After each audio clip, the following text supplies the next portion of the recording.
Thanks so much, everyone, for coming. Really excited to talk to you guys about Web3 and blockchain-based applications. Um, if you guys would need to reach me anytime after this, I'm obviously on the Discord server, but I'm also on Twitter. So these are both I should say the Crypto Mastery is my handle for Twitter, and then I'm also on like Instagram and YouTube under Kevin Jones Creates. I just signed up for the mirror.xyz, but that's kind of going to be like a technical blog for me that I plan on kind of like posting stuff about Web3 and Ethereum and stuff like that. And my ENS handle is shutterblock.eth. But again, I think the best way to reach out to me is obviously on the Discord after the fact. If you guys have questions after the hackathon, you can also hit me up on Twitter. But the goal of today is to give you guys this kind of like start out this kind of high level overview of exactly what Web3 is, what that term really means, where we've kind of come from. And then we're going to dive in a little bit further and we're going to get pretty technical in some things.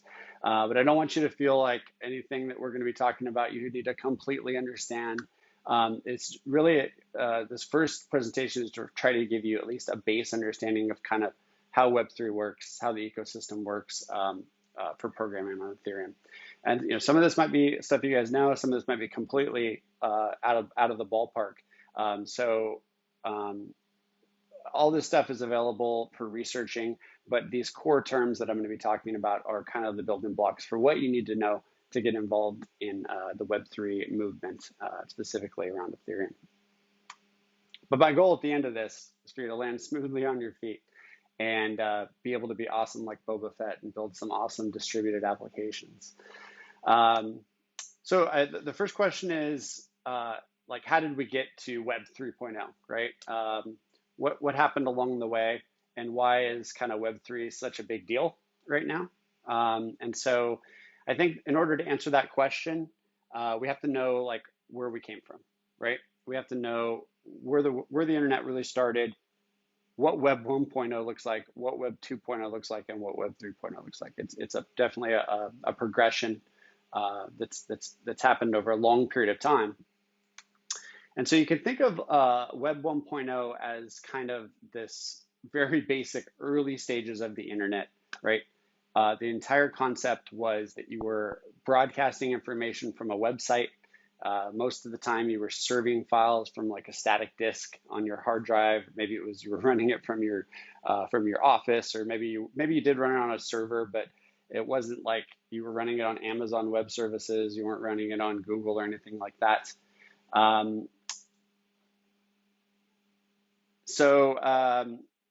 And then on top of that, it was very simple, very simple websites, static websites, some JavaScript, static web.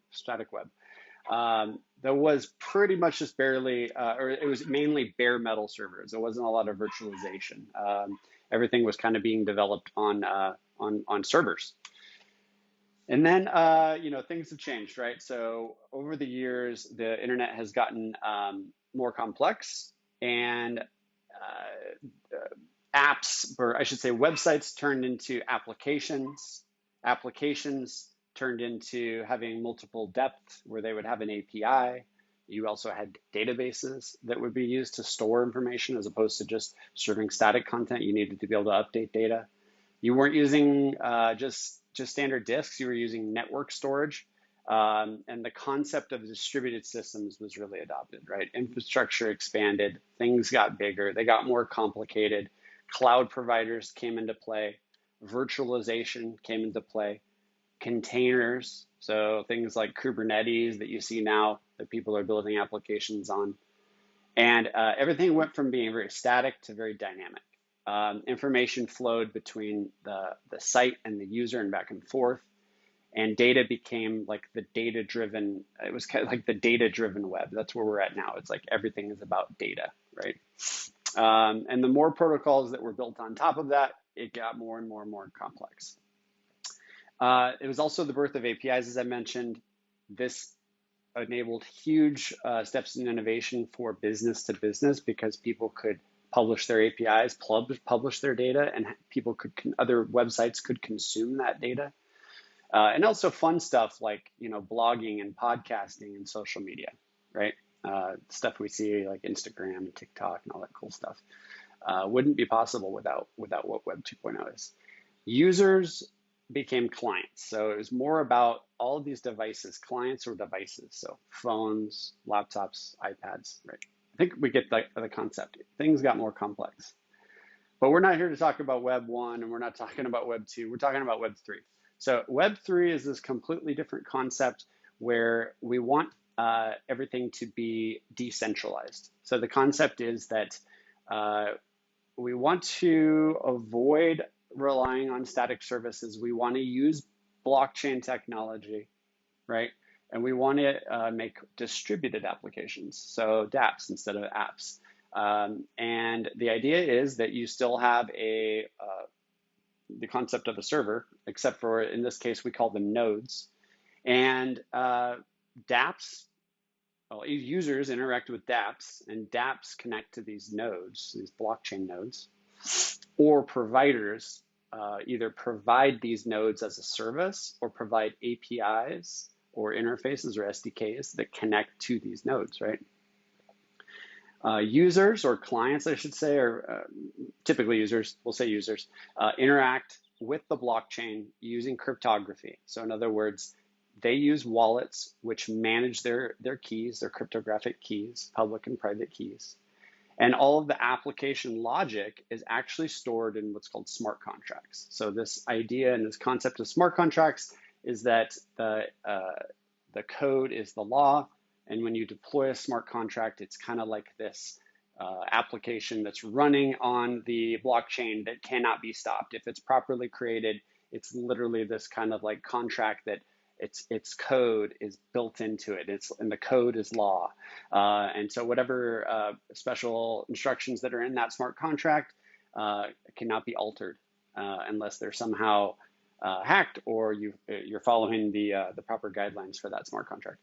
All of the changes when you make to this, it utilizes the blockchain technology, so it uses a public ledger. So this concept of public ledger is exactly that. It's basically a ledger that keeps track of all the transactions, who is sending ether where, what kind of changes of state are made to that blockchain. Anything that happens pretty much in that kind of in that blockchain or in that is stored on the ledger, and it's usually in public view. And really the concept that makes this successful is a token-based digital economy that actually drives incentives for the network security and for the growth of the network. So the reason why Bitcoin and Ethereum are so popular is because you can mine Bitcoin, you can mine Ethereum, and you can also get paid to validate these transactions that are happening, right?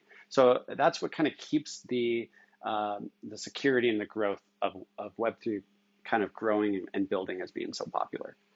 And it really also, it takes away, and it puts, it takes away majority of the kind of like infrastructure side of things, and it allows this kind of like this decentralized kind of network to live in general. So most of the time, so from a developer, how does that look like from a developer standpoint? So developers usually are writing their dApps or their applications in JavaScript, so something like React or Next, or they might be just using just plain vanilla JavaScript combined with HTML. But the idea is that they're building these websites as just kind of like static resources that can be kind of deployed in what's called a IPFS, interplanetary file system, and I'm going to talk about that, or a distributed file system, like something, now it's like Arweave is kind of a newer one that's coming out that allows you to permanently put your assets on Arweave by paying up front for the hosting of that data.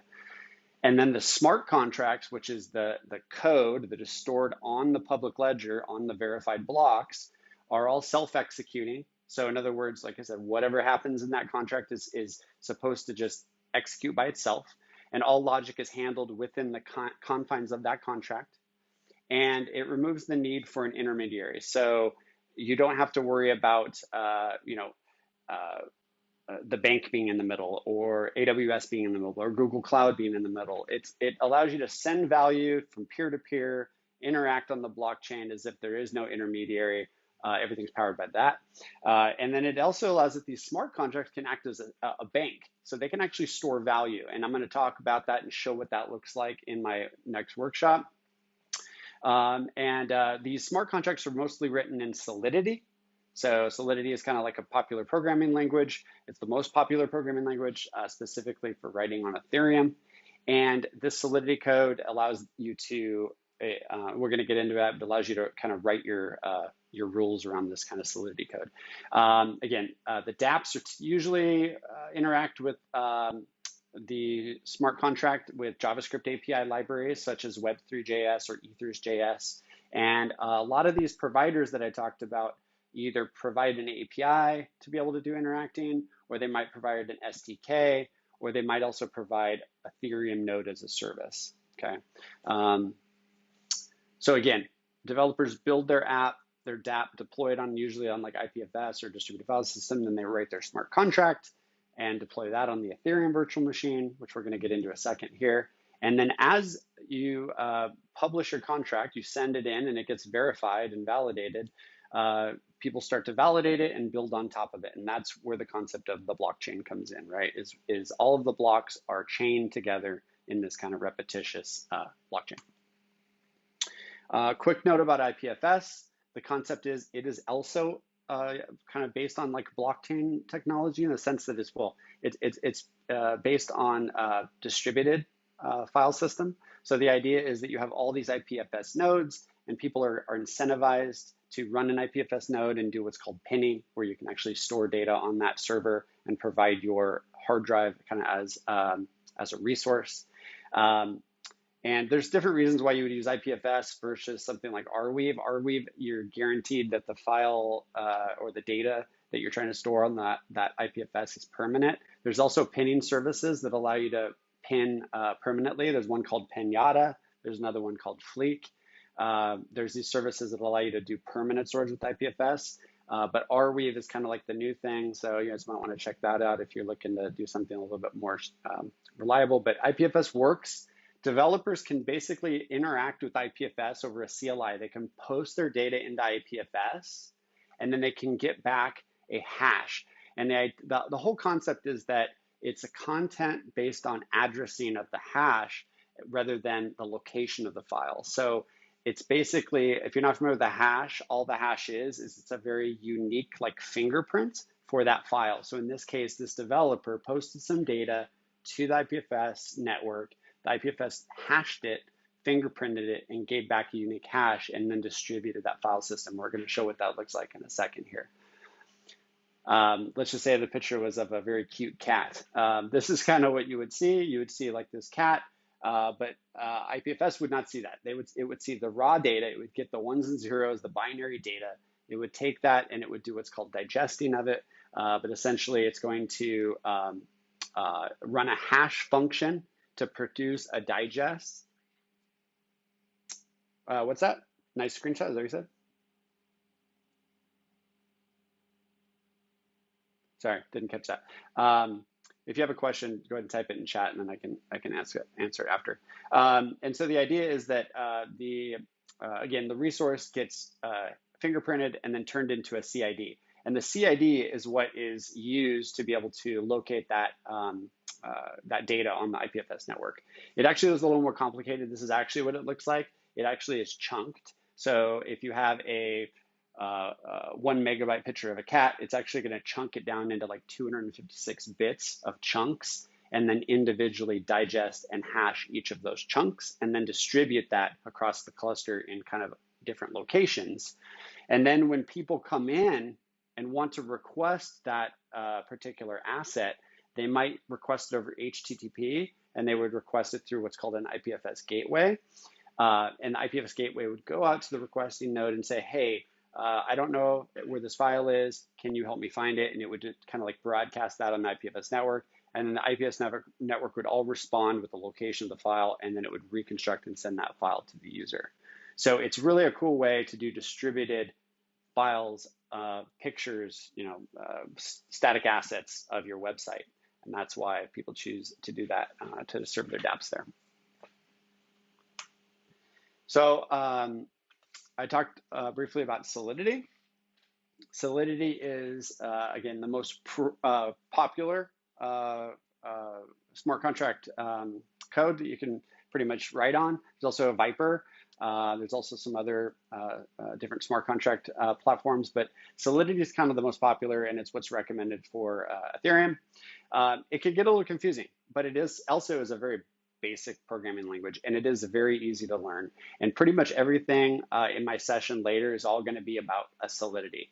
We're going to try to extract all of the information that I'm kind of teaching you and show you how scaffolding, if it doesn't really matter, it's going to handle all that stuff for you. But Solidity is the secret sauce, right, to smart contracts. And the current version of Solidity is 0.8.14, and it is a object-oriented high-level language. So the concept is that you can write a contract. Like in this case, we can create a contract. We can name it whatever we want.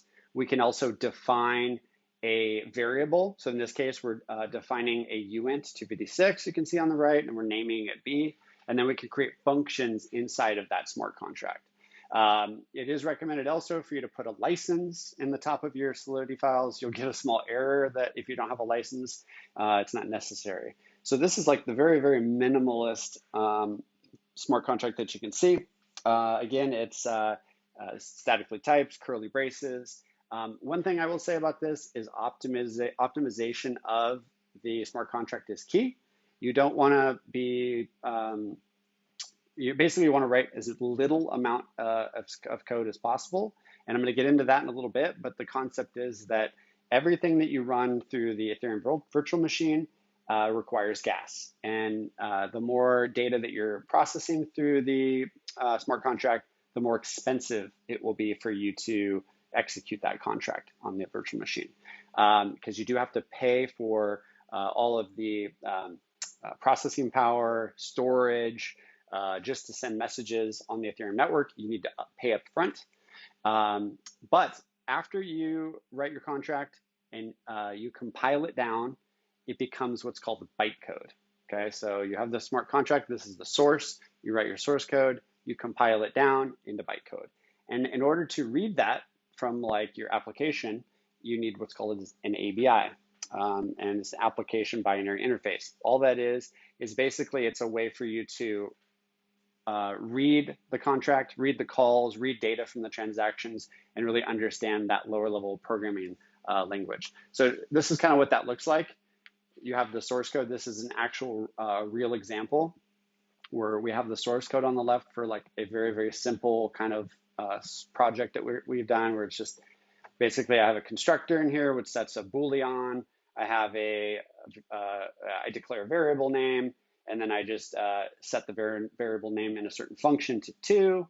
And then I have another contract. So this is actually a multiple contract thing where I do a echo function, and I return the user's, the transaction user's Ethereum address over that. So it's very simple. And when you compile it down into bytecode, this is what you get. You get what's in the middle here. It's basically comprised of, just very, very low level language that's required by the EVM to be able to process that. And in the right, you'll see what's called opcodes. And that's what the bytecode kind of translates to in assembly. And so locally on the EVM, these are the codes that are being executed, places in memory that are being accessed. And again, I'm going deep. You don't need to know all this stuff, but it's just really for you to kind of get an understanding of how the language works. So if you guys are glazing over right now, don't worry. It's okay. This is not super important for you to understand. But it is good to just kind of like touch it a little bit and understand. Also might be interesting to know that bytecode, when it is compiled down, it's actually compiled into a couple different types. So there's the loader code, which is only executed once when the transaction is first executed on in what's called the constructor. Anything that's written in a constructor, if you don't know, is kind of like the content creation code. So you might set certain variables, you might set names of the token. You might set a supply of how many tokens you have in there. You might do all these like interesting things at the very, very first time that you deploy the contract. But then at the end of the day, you don't care about that data anymore. So it's only run once. So what EVM does is it kind of just abstracts that, and it doesn't care. It just kind of like does it. It saves it as like storage, but it doesn't save it as like runnable application binary or bytes code. Then the second bytes code you'll see that's in red is the actual runtime code. So this is the byte code that as users interact with the contract, this is the byte code that the EVM is going to read in and decide on how to make changes to state and stuff like that. And then that last one is the location to where the storage for the smart contract is on the Ethereum virtual machine. So like if there's a state variable or like a supply mapping or something like that, that's just how EVM just knows where to find that. And it's a Merkle tree hash basically. Again, don't need to understand all this stuff, but I'm just trying to give you guys a base understanding that you guys can decide, hey, where I want to get more kind of involved. And you'll see my next session is like way simpler than all this stuff. This is just a high level overview. When you do write your source code with Solidity, so imagine everything on the top of this is your what you're doing in the IDE. So you're building your source code with Solidity, or writing your source code in Solidity, and then on the right is your web application that you're writing as well, or you might have a console where you're interacting with your smart contract. Maybe you're just doing it with like Python or something like that. When you compile it, I mentioned that it creates bytecode. The bytecode is deployed to the blockchain. So in this case, we have Ropsten network, which is like a test net for Ethereum. But the bytecode is what's actually pushed to the network. Right, so that's what's sent in the transaction. It's raw data that's sent. The ABI is just kind of like the map. It's what you need to put into the web application so that the web application can understand how to interact with that, or your console that you have in Python, or whatever application you decide to write in. It uses that ABI as kind of like a map. Like it knows, like, okay, well, if I need to access a function to, I don't know, mint an NFT, right? I need to access the mint function, and I need to pass in two variables. I need to pass in the address that I want to mint it to, and I need to pass in the amount that I want to mint it to, right? So you get an idea. The ABI is just a way for human readable web apps and consoles to interact with that bytecode, okay? So the Ethereum virtual machine, I talked a lot about it. What is it? What is the Ethereum virtual machine? It's not this cool game that your grandma plays. It is definitely a virtual machine. It is literally a virtual machine. The concept is I'm running one right now up here above on one of my computers. I am running some hardware. I got some GPUs running, and I'm running a Ethereum node here. And that Ethereum node is running a process. And on top of that Ethereum node is another process, or I should say a virtual machine process running as a virtual machine called the EVM. And essentially my computer is executing transactions running the Ethereum virtual machine code. The interesting thing about the EVM is it's completely sandboxed away from anything on that computer. So it cannot access the network. It cannot access the disk. It cannot ask us anything that's outside of that virtual machine. It is literally a sandboxed, isolated environment just for running smart contracts. And that's what makes it so secure, right?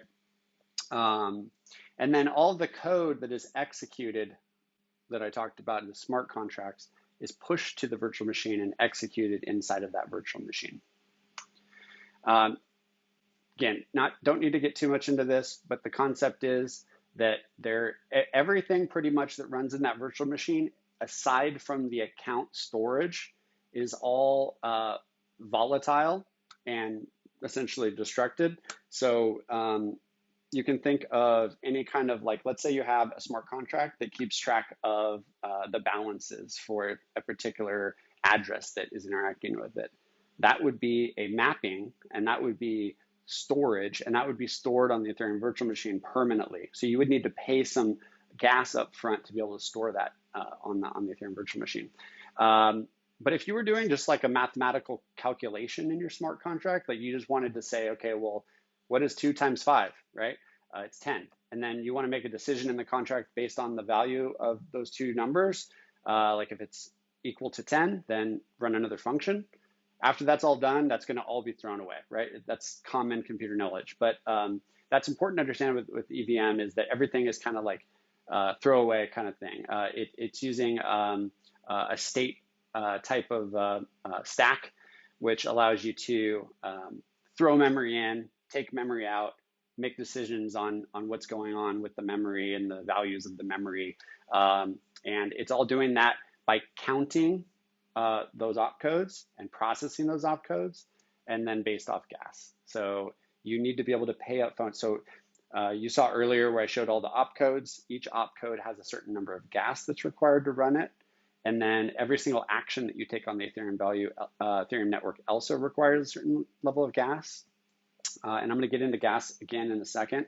But the gas here that you see is the gas available to run that transaction. So once the gas is used up, if there wasn't enough gas to run the complete transaction, it gets burnt up. It literally, you can think of it as its power and CPU that you need to run, and you're paying for that up front. So if you don't give enough gas to run a transaction and it fails, you lose all that gas. But if you overpay, let's say you needed to pay, I don't know, 2 million gas to run a transaction, and you paid 2,100,000, you're going to get that 100,000 back as a deposit into your Ethereum balance. And I'm going to get into that as well. So hopefully I'm not confusing you guys. This is kind of like the execution model. You can read more about this online. I'm not going to get too much into it, but the idea is that the Ethereum virtual machine is keeping track of the transactions, all of the opcodes that need to happen, and it's processing those as operations. And then it's constantly checking to make sure that there's enough gas to do that. And what it's doing is it's high level here. It's pushing and doing what's called pushing and popping, where it's basically adding stuff to the stack or moving stuff from the stack. And it's making decisions about what needs to be stored into account storage, what needs to just be stored in random access memory, and kind of just executing the smart contract. So again, don't need to know too much, but this is just a real basic kind of model that it follows. So if you want to interact with the Ethereum network, you need an account. You would either have an externally owned account, which is like if I have a wallet on my phone, or if I have a wallet in my browser called MetaMask, or if I have a hardware wallet, like I have some hardware wallets here as well. So like if I had have one of these, and I want to interact with the Ethereum network, I would use my wallets, and those hold my public and my private key. Your private key is a secret key. You should not be sharing that with anyone if you don't know that already. Public key is who you give to people that you share with them. That basically is what your address is. It's a hash of your public key. And wallets essentially hold the currency you need to do stuff. Everything we're going to do later is all on a test network, so you don't need any real money to build apps. It's all built into the tool called Scaffold ETH. There's also test networks where you can get free ETH. So in order to build, you don't need ETH, but when you want to launch to production, then that's where it becomes something that you want to pay for. So you probably have heard like the term ETH, right? Just like you probably heard the term Bitcoin.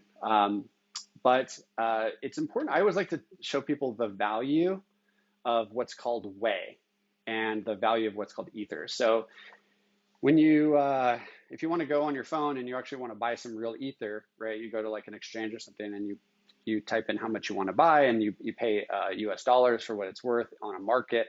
But everything that's done actually through the smart contracts is actually calculated in what's called Wei.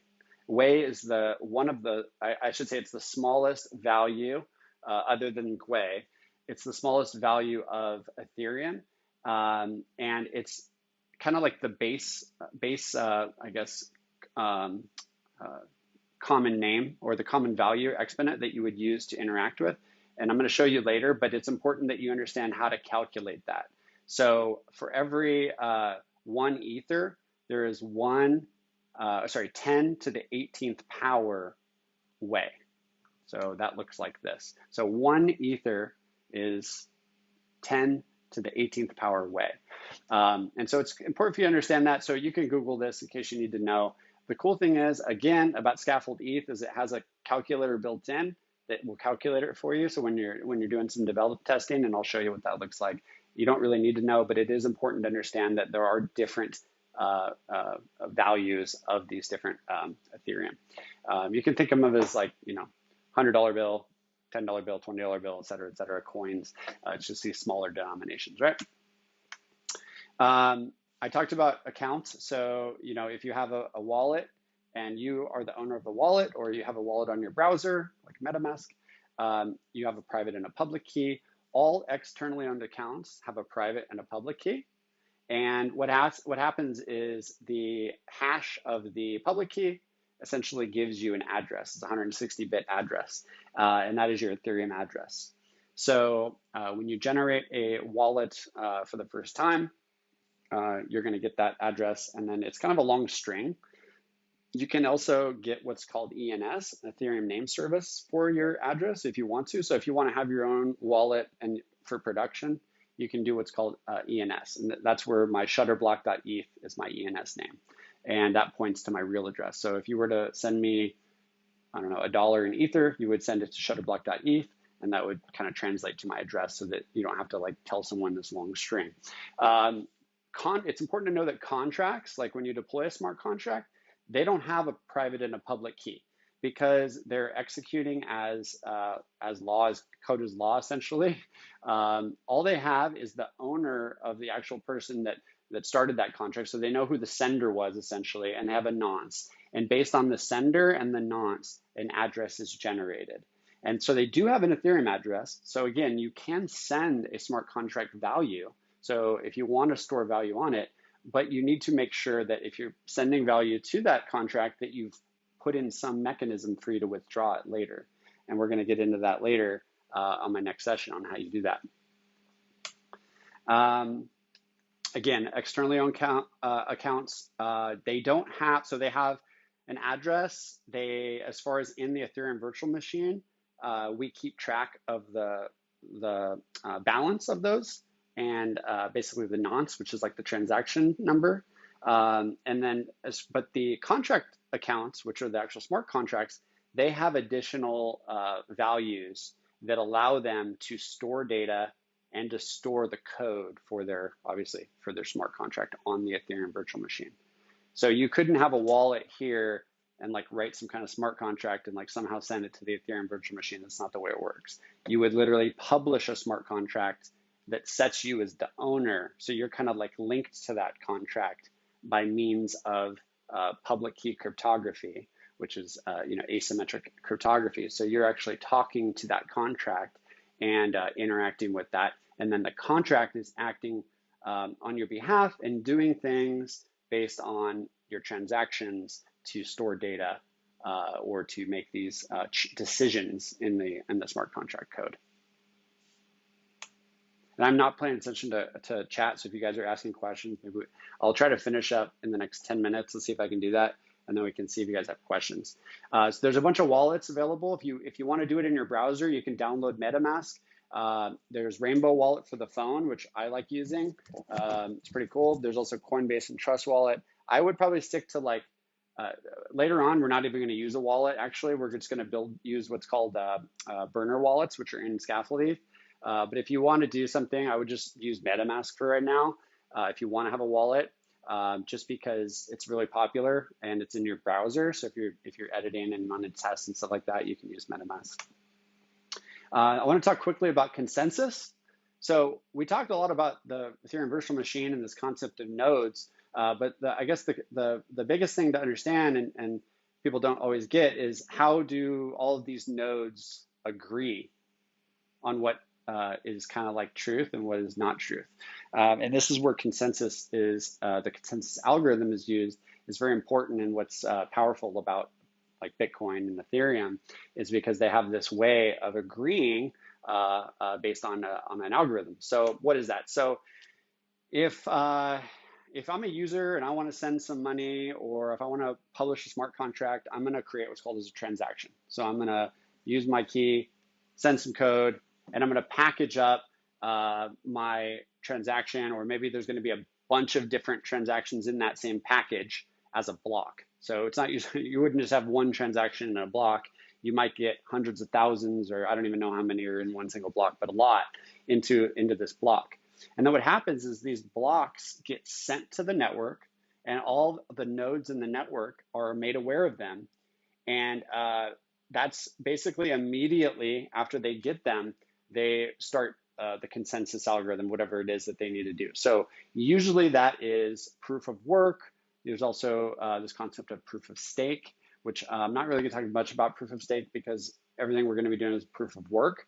But it's this algorithm where we're basically trying to run a mathematical equation against the previous block and the current block and what's called a nonce. And we're trying to be the first one to do it through mining. So you might have heard the term mining.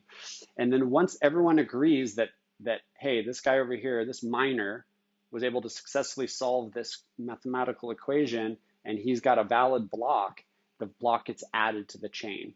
And then that chain is distributed to the network. Anyone that wasn't made aware, next time that they connect to the network, they would know that, hey, I need to download the new blocks because these are valid blocks. And it's important to understand these blocks are chained together by hashes as well. So you couldn't like make a change to one block secretly because it would mess up the entire chain. That's why they call it a blockchain. And that's because they're based off the hash.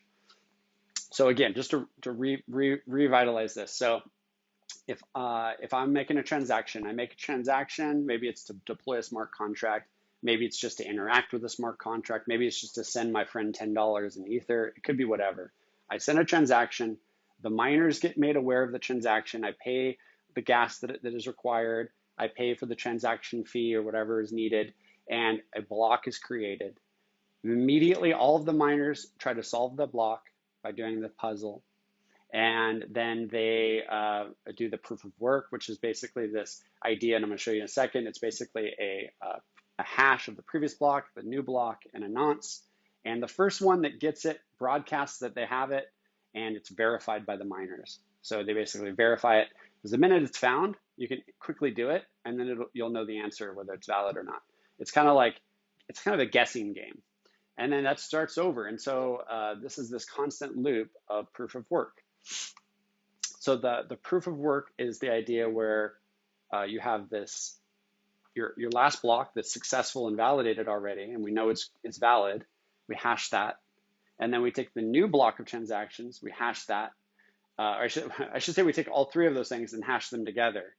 And the last one is the nonce. So it's kind of like a guessing game. Like you're just guessing a number or guessing a value, but it requires a little bit of CPU and a little bit of GPU to do this and in a quick way. So you're basically spending this power, and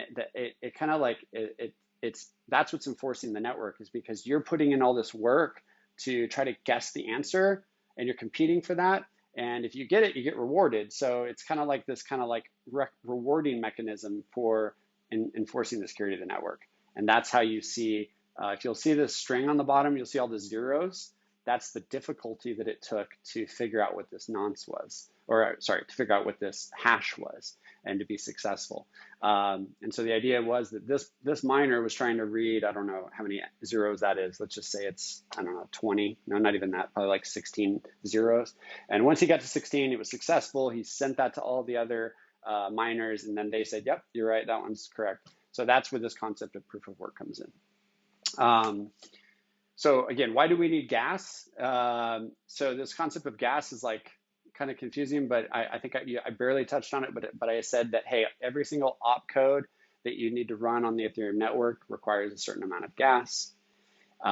This is how you calculate gas. It's basically, and again, you won't need to know this for my next workshop, because we're going to calculate and send in the base amount of gas, and it's going to take care of that for you. But the general idea is that the total fee that you need to pay is whatever the gas units is. So this refers to the maximum amount that you're willing to spend on your own transaction. So this could be the very minimum that's required to get it on the network, or it could be an exceptional amount that maybe you just like, you don't care and you want to bypass everyone else that's trying to access the network. And then you have a base fee, which is the minimum amount of gas required to actually include that on the network. And then you can add a tip too. So you can actually say like, I want to prioritize this by adding, I don't know, another $300,000 in gas. And then you get this gas thing. So the question is, where do you find out what the gas should be based on what you're willing to spend? Well, there's a gas station website. There's the mempool, which you can go to the ETH mempool, which is basically a list of all the other transactions pending. And you can get a list of how much people are already paying. It's kind of like an open market. The market decides because, and this is why you hear that gas prices go up. If you've ever heard people complaining about gas prices, it's because the network is congested and there's so many people that people are competing to get their transactions put onto the network. It's somewhat of a limitation of Ethereum right now. I'm not going to lie. It's when the network's really busy, you do have to pay a lot of gas to get your contract executed, and they're working on ways to fix that. They're introducing what's called sharding soon, and Ethereum 2.0, which should help with the gas problems. But yeah, hopefully you guys understand that you do need to pay obviously upfront for some of this stuff, and it's important that you pay enough gas, because if you don't put enough gas in your transaction, you can literally lose the money that you pay as gas. So you lose your fee. So it's very important that you understand this. Once you get going and really start building on Ethereum, this is a very important concept. Briefly, Web 2 versus Web 3. Like, I hear this a lot. Like, people are like, oh, Web 3 is the best. And like, oh, Web 2 is so old and dinosaur archaic. Like, what's better? There's like kind of this battle going on for Web 2 versus Web 3. I work for a Web 2.0 company, but I'm very pro Web 3. But I really think, it's my opinion, that they're kind of going to work together. We still need Web 2 for a lot of reasons. My personal thought is that Web 3 is not really suited for all types of applications. If you're trying to do something decentralized, and that's great, but it comes with the cost of transparency, because again, you're putting stuff on the ledger. If you don't want it to be transparent, you got to encrypt it beforehand, and then you got to find some way to handle that encryption mechanism. It can also be costly with gas fees and stuff like that. So there are some downsides there. Also, for sensitive data, it's not the best option right now, because again, everything is open. The concept is that everything on Web3 is open source, kind of open infrastructure, and it's completely feasible for you to run Web 2 applications with alongside Web 3 applications, in my opinion, because you might still need to maintain a database, right? You might need to create an API with like the graph. There's an API layer called the graph that you can utilize, and that requires a database. So there's just certain things that you might need to use a database for, or you might need to use some kind of Web 2.0 technology. So I don't think we're at that point where we completely throw away the Web 3. And then a lot of the providers, like Morales, some other providers like, I'm totally blanking right now, but essentially they utilize a lot of Web 2.0 technology still. They might have an API layer. They probably are running stuff on like modern Web 2.0 architecture still, SDKs, stuff like that. And it's said that like if you're paying for a node as a service, that's kind of centralized as well, because they're hosting your node for you. The true way is to like host your own node. But anyways, my whole point is that I think there's nothing wrong with you building an application that has some Web 2 components and some Web 3 application components.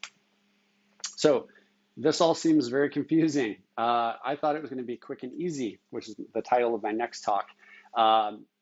It is quick and easy to get started. And that's why I actually, when I first got into building on Ethereum, I built on Scaffold ETH. And it's, I know we're going to have a break here for about 30 minutes or so, but if you guys want to check out the GitHub, I'm going to go through it. I'm going to show you guys how to set up the environment, and we're going to do some coding and Solidity, start building. It's got everything you need, and you can really like learn a lot from the community behind Scaffold ETH as well. There's another app called Speedrun Ethereum that I'm going to show you guys, which is essentially, actually I can show you guys right now. So Speedrun Ethereum is kind of like this like website where you can connect your wallet. So you can have like a wallet and you can do these kind of challenges. So you can build like an NFT, and it's kind of like a quest. It's like gamified. Or you can do like a decentralized staking app, and you kind of go through these challenges. And as you go through these challenges, you kind of like validate that you understand some of the core concepts of deploying on Ethereum. And so you need to run these first 3 challenges, and then that will unlock you to be able to build a DEX. And then the next one from there is you build a bazaar, and then you do a multi-signature wallet, and you kind of like go down the steps here, and you kind of like master the skills of being an Ethereum developer. So that being said, I think let's see if that's yep. So the next thing is just to answer any questions that you guys have, and then we'll take a break, hopefully here, and then some of you guys can come back and to see my next session.